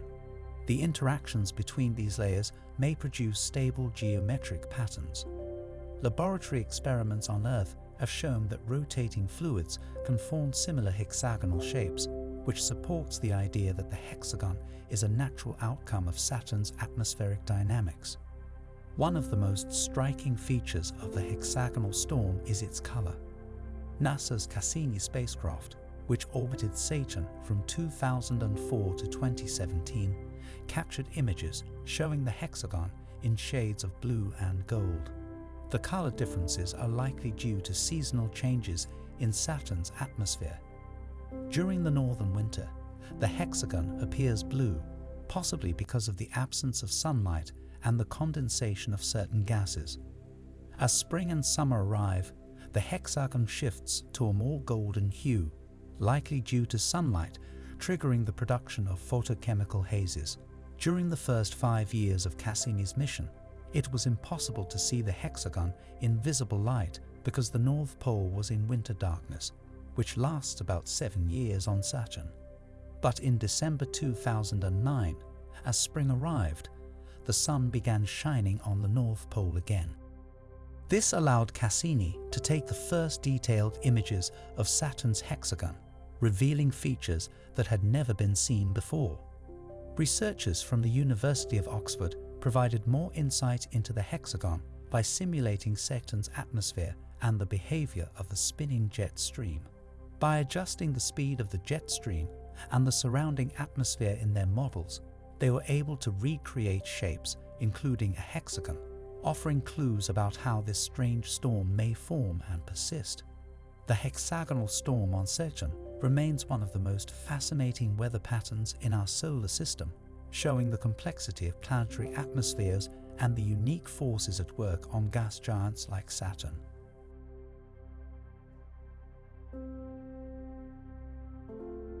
Saturn's hexagon is formed by an intense jet stream mixing with the surrounding atmosphere, and at its center is a massive, rotating storm that has lasted for decades. In 2013 and 2017, NASA's Cassini spacecraft captured close-up images of the hexagon, which were combined to create 2 videos from those years. However, a new question comes to mind. Why did the hexagon's color change over those 4 years? The Cassini mission provided detailed data about Saturn's hexagon, revealing many things that were previously unknown. For example, Cassini observed a massive hurricane-like storm at the center of the hexagon, with a clearly defined eye and fast-moving winds. This central storm is surrounded by towering clouds that reach heights of up to 100 kilometers above the surrounding cloud tops. Cassini's data also showed that the hexagon extends deep into Saturn's atmosphere, proving it's not just a surface feature, but a multi-layered structure. Understanding Saturn's hexagonal storm goes beyond figuring out a planetary feature. It also helps us learn more about how atmospheres work. Studying this storm can provide insights into how fluids and gases behave under extreme conditions, which could improve weather models for Earth and other planets.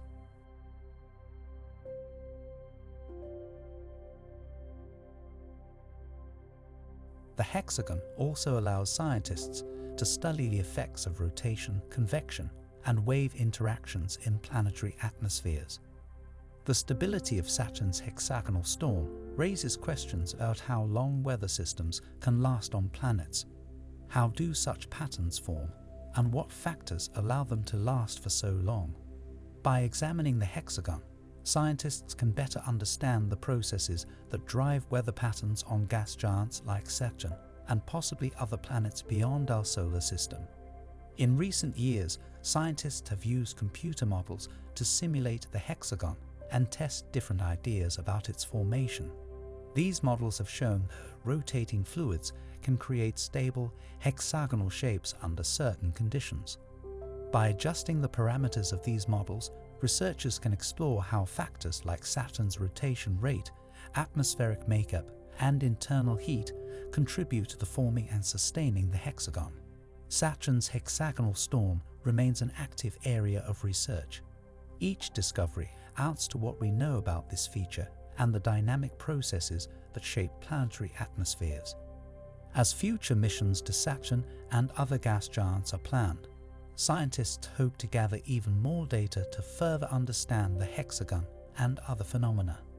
In summary, Saturn's hexagonal storm is a remarkable feature that challenges our understanding of planetary weather. Its shape, massive size, and long-lasting presence make it one of the most unique occurrences in our solar system. By studying the hexagon, scientists gain valuable knowledge about the dynamics of Saturn's atmosphere and the broader principles that govern fluid behavior and atmospheric patterns. As we continue to explore our solar system, Saturn's hexagonal storm stands out as a symbol of the complexity and beauty of the universe.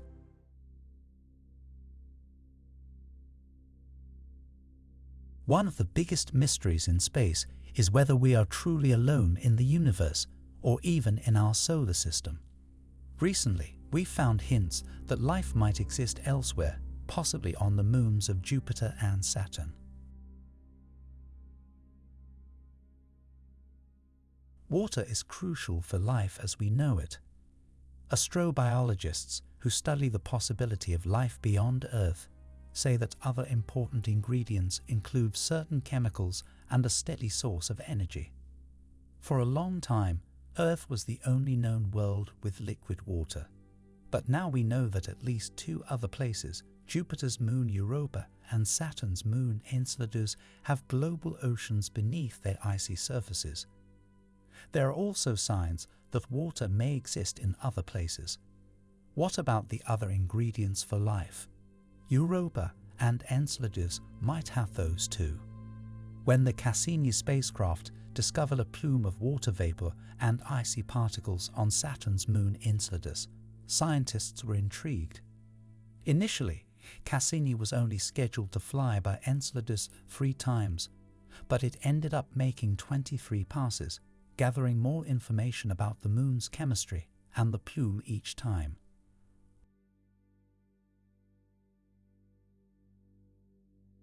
What did they find? A salty ocean beneath Enceladus' icy crust and strong evidence of hydrothermal vents. These vents, similar to those at the bottom of Earth's oceans, release chemicals that support tiny shrimp and other creatures. Jupiter's moon Europa offers similar clues.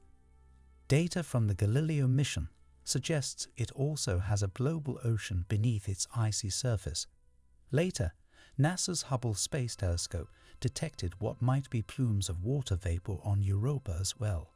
To explore further, NASA is developing the Europa Clipper, a new spacecraft set to study Europa in more detail. These moons may have environments similar to Earth's deep oceans, where life thrives around hydrothermal vents. On Earth, these vents support entire ecosystems, including shrimp, crabs, and microorganisms. These creatures don't rely on sunlight for energy. Instead, they use the chemical energy from the vents, proving that life can survive in extreme conditions.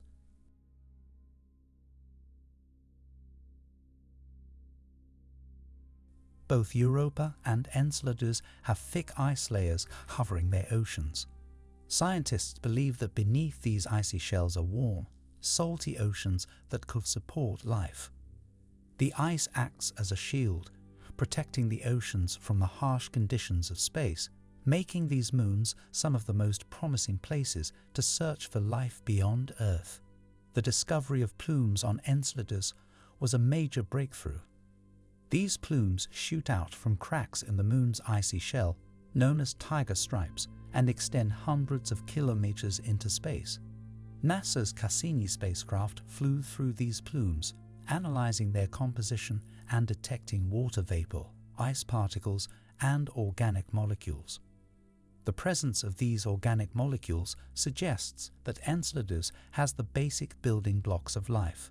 Cassini's findings also showed that the plumes contain salts and other minerals, hinting at hydrothermal activity on the ocean floor. On Earth, hydrothermal vents support diverse ecosystems powered by chemicals released from the vents. If similar conditions exist on Enceladus, there is a chance that life could exist in its hidden ocean. NASA's Europa Clipper mission, scheduled to launch in October 2024, aims to explore Europa in greater detail. This spacecraft will carry instruments to study Europa's ice shell and subsurface ocean. By flying close to Europa, the Europa Clipper will gather data on the moon's habitability, potentially detecting signs of water vapor plumes and studying the conditions for life. Europa's surface is marked by a network of cracks and ridges, suggesting that its ice shell is active and possibly influenced by the ocean below. The Galileo mission also found evidence of a magnetic field around Europa, thought to be generated by a salty, conductive ocean beneath the ice. This magnetic field supports the theory of a subsurface ocean. The potential for life on Europa and Enceladus goes beyond having liquid water and organic molecules. These moons also have sources of energy that could sustain life. On Earth, life thrives in extreme environments, where energy comes from chemical reactions instead of sunlight. The hydrothermal vents on the ocean floors of Europa and Enceladus could provide the necessary energy for life to exist. In addition to the Europa Clipper, future missions are being planned to explore these moons further. One such mission is the Enceladus Life Finder, which aims to analyze the plumes of Enceladus in greater detail. By studying the composition of these plumes, scientists hope to detect signs of life or the conditions that could support it. The search for life on Europa and Enceladus is part of a larger effort to understand the potential for life elsewhere in the solar system.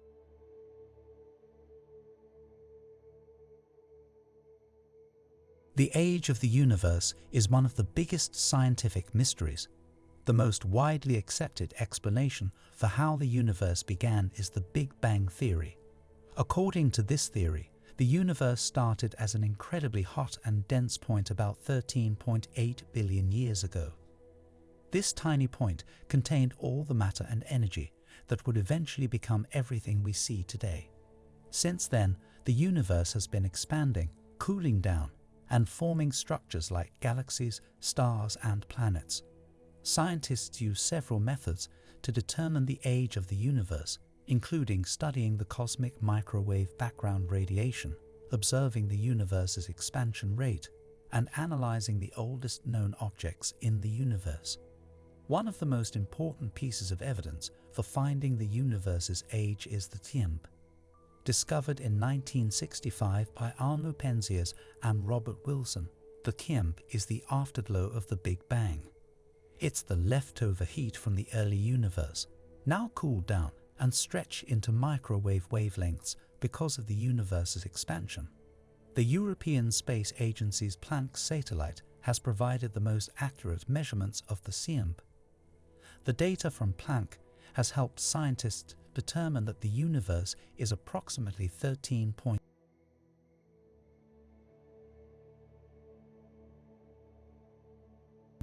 billion years old. The TIMB gives us a clear picture of the universe when it was just 380,000 years old. By studying tiny differences in the TIMB, scientists can learn about the universe's early conditions and how it changed over time. These variations tell us about the distribution of matter and energy in the early universe, helping us estimate its age. Another method for determining the universe's age involves observing its expansion. In the 1920s, astronomer Edwin Hubble discovered that galaxies are moving away from us. The farther away a galaxy is, the faster it seems to move. This relationship is known as Hubble's law. By measuring the Hubble constant, scientists can estimate the time since the Big Bang, giving us an estimate of the universe's age. The Hubble constant measures how fast the universe is expanding. By determining the Hubble constant, scientists can estimate how long the universe has been expanding since the Big Bang. This involves measuring the redshift of distant galaxies and calculating their distances using various methods, like observing Cepheid variable stars and supernova. However, finding the exact value of the Hubble constant has been tricky. Different ways of measuring it have given slightly different results, leading to what's known as the Hubble tension. Despite this difference, the average value of the Hubble constant, combined with other data, supports the idea that the universe is around 13.8 billion years old. Over time, different methods, including observing Cepheid stars and studying the TIMB, have consistently backed up the Big Bang theory and our estimate of the universe's age. Stars also give us clues about the age of the universe.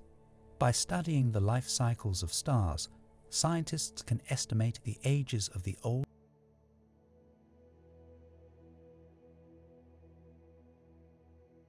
oldest star clusters. One important type of star cluster for this purpose is globular clusters. White dwarf stars, which are the remains of stars that have used up their nuclear fuel, also provide useful age estimates. By analyzing how fast white dwarf stars in globular clusters are cooling down, scientists can figure out how long these stars have been cooling, and therefore how old they are. By studying the light from these stars and comparing it to the models of how stars evolve, scientists can estimate the age of the clusters. Since globular clusters formed shortly after the Big Bang, their ages give us a lower limit for the age of the universe. The oldest globular clusters and white dwarf stars are around 13 billion years old. Since these objects must have formed after the Big Bang, Their ages support the estimate of 13.8 billion years for the age of the universe. Another method for figuring out the age of the universe involves radioactive decay. Certain elements, like uranium and thorium, break down at predictable rates. By measuring the ratios of these elements in old stars and meteorites, scientists can estimate how much time has passed since these elements were formed. This technique, called radioactive dating, has provided age estimates that match up with other methods, supporting the idea that the universe is around 13.8 billion years old. Gravitational waves, ripples in space-time caused by major cosmic events, offer another way to study the universe's history. First detected in 2015 by the LIGO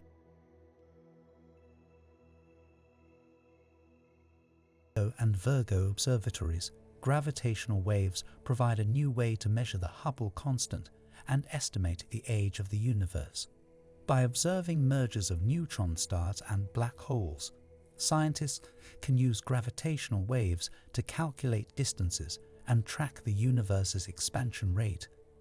This new approach in gravitational wave cosmology promises even more accurate estimates of the universe's age. According to general relativity, our universe has certain characteristics. It is uniformly dense on large scales, has consistent laws and properties, and the Big Bang happened everywhere at once. These features connect the age of the universe with its expansion history. To determine this, scientists rely on various observations. These observations include direct measurements of the brightness and distance of celestial objects, which help us build the cosmic distance ladder. They also include studies of large-scale structures, galaxy clusters, and baryon acoustic oscillations, as well as fluctuations in the cosmic microwave background, which gives us a snapshot of the universe when it was just 380,000 years old. To sum up, scientists use multiple methods to determine the age of the universe. These include studying the cosmic microwave background, observing redshifts of distant galaxies, analyzing the life cycles of stars in globular clusters, and exploring the effects of dark matter and dark energy. Each method adds valuable information, and together they give us a clearer picture of the universe's age and how it has evolved. Another practical approach scientists use to determine the age of the universe is by studying the brightness and distances of certain stars, known as standard candles. One of the most famous examples is the use of Cepheid variable stars. These stars have a known relationship between their brightness and the period of their brightness variations. By measuring the period of these variations, scientists can determine the true brightness of the star and, by comparing it with its observed brightness, calculate its distance from Earth. This helps in building what's called the cosmic distance ladder, a critical tool in estimating the age of the universe. In addition to Cepheids, scientists use Type I supernova as another kind of standard candle. These supernovae occur in binary star systems, where one star is a white dwarf. When the white dwarf reaches a certain mass, it explodes with a predictable brightness. By observing these explosions in distant galaxies, astronomers can determine the distance to these galaxies and, together with their redshift, estimate the expansion rate of the universe. Another hands-on method is radioactive dating, particularly in old meteorites. Elements like uranium and thorium decay over time at well-understood rates. By measuring the ratios of these elements in meteorites, scientists can estimate how long it has been since these elements were formed, providing a lower limit for the universe's age. These practical techniques, combined with observations of the cosmic microwave background and the study of galaxy redshifts, all link up to provide a consistent estimate that the universe is around 13.8 billion years old.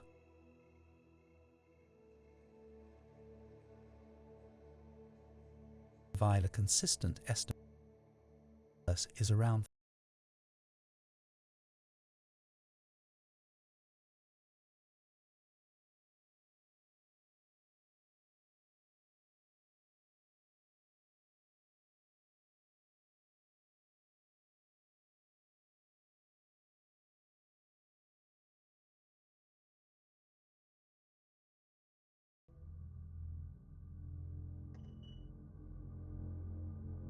In 1950, the famous physicist Enrico Fermi asked a simple yet important question during lunch with his colleagues.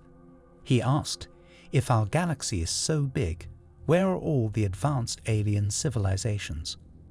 This question is now known as the Fermi paradox.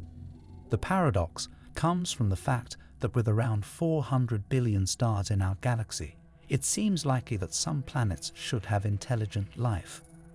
If that's true, these civilizations would have had plenty of time to explore and maybe even visit Earth. Yet, we haven't found any clear evidence that this has happened. To explain why we haven't seen any signs of extraterrestrial civilizations, despite the high chance that they exist, several theories have been proposed. One theory is that traveling between solar systems might be extremely expensive and require massive amounts of resources. For example, sending a spaceship to even the closest star would take an enormous amount of energy and money, making it impractical. Another theory suggests limited expansion. Even if a civilization starts exploring and colonizing other planets, it might be hard to keep expanding over generations. The effort needed to move from one star system to another might be too difficult to maintain.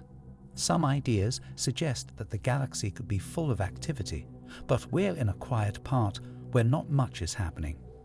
Others suggest that Earth could be like a zoo or nature reserve, where aliens are watching us from a distance, making sure we don't know they exist. To understand the Fermi paradox, we need to look at two key ideas. The first is the Drake equation, created by Frank Drake, a major figure in the search for alien life. This equation suggests there could be thousands of civilizations in our galaxy that are capable of sending us signals. The second is the Fermi paradox itself, which asks why we haven't found any clear signs of intelligent aliens, like evidence of space travel between stars. Despite the name, the Fermi paradox wasn't actually created by Enrico Fermi. However, it has become an important idea when discussing the possibility of alien life and has influenced research efforts in this area. The name Fermi paradox is a bit misleading. While it was named after physicist Enrico Fermi, he didn't actually create this theory. Nonetheless, it's become an important concept when discussing the possibility of alien life and has influenced decisions regarding research funding. Interestingly, the term Fermi paradox didn't come from Fermi himself. What we know about his thoughts comes from a 1950 lunch at Los Alamos, as remembered by physicist Eric Jones, who interviewed Fermi's colleagues Emil Konopinski, Edward Teller, and Herbert York. During this lunch, Fermi was curious about space travel and wondered why, if the universe was so vast, there wasn't clear evidence of extraterrestrial visitors. According to Teller and York, Fermi was primarily interested in the feasibility of interstellar travel, not necessarily in the existence of aliens. His skepticism made sense at the time since space travel was still in its infancy. The modern understanding of the Fermi paradox, which questions the absence of evidence for extraterrestrial life despite the high probability of its existence, wasn't fully formulated by Fermi. In fact, the idea that the absence of aliens on Earth implies their absence throughout the galaxy was first proposed by astronomer Michael Hart in 1975. Hart argued that if intelligent aliens existed, they should have colonized the Milky Way by now. Since we haven't seen any evidence of them on Earth, he suggested that humanity might be the only intelligent civilization in our galaxy. He even thought searching for alien civilizations might be a waste of time and resources. However, many people disagree with his conclusion, offering several counterarguments. Some suggest that space travel between stars might be too difficult, even for advanced civilizations. Others argue that alien civilizations may have no interest in colonizing other planets, or that they could have visited Earth long before humans existed, leaving no visible traces. In 1980, physicist Frank Tipler expanded on Hart's ideas by considering the enormous resources needed to explore billions of stars. Tipler introduced the idea of self-replicating robots with human-like intelligence. These robots could theoretically be sent to nearby stars, where they would use local resources to create copies of themselves and continue spreading across the galaxy. Tipler concluded that since we haven't found any evidence of these advanced robots on Earth, it might suggest that we're the only intelligent civilization not just in the Milky Way, but in the entire universe. This bold idea is based solely on the absence of evidence, which remains a highly debated topic in the search for extraterrestrial life. What we now call the Fermi paradox mostly stems from the ideas of Michael Hart and Frank Tipler, but over time, their theories have been combined with Enrico Fermi's original question, creating some confusion about where the paradox actually originated. This confusion likely began in 1977, when physicist David Stephenson used the term Fermi paradox in a publication, presenting Hart's theory as a response to Fermi's question. A more accurate name for this concept could be the Hart-Tipler argument against the existence of technological extraterrestrials. While this name isn't as catchy, it would better recognize the true originators of the idea. Despite this mix-up, the search for alien life remains a major scientific focus. New tools like the James Webb Space Telescope are providing stunning images and data, while rovers on Mars continue to study the planet up close. Future missions are also planned to explore the farthest parts of our solar system, as the question of whether we are alone in the universe remains unanswered. A major area of research in the search for extraterrestrial life involves studying exoplanets, planets that orbit stars outside our solar system. The Kepler Space Telescope and other missions have discovered thousands of exoplanets, some of which are located in the habitable zone, the region around a star where conditions might allow liquid water to exist, a key ingredient for life as we know it.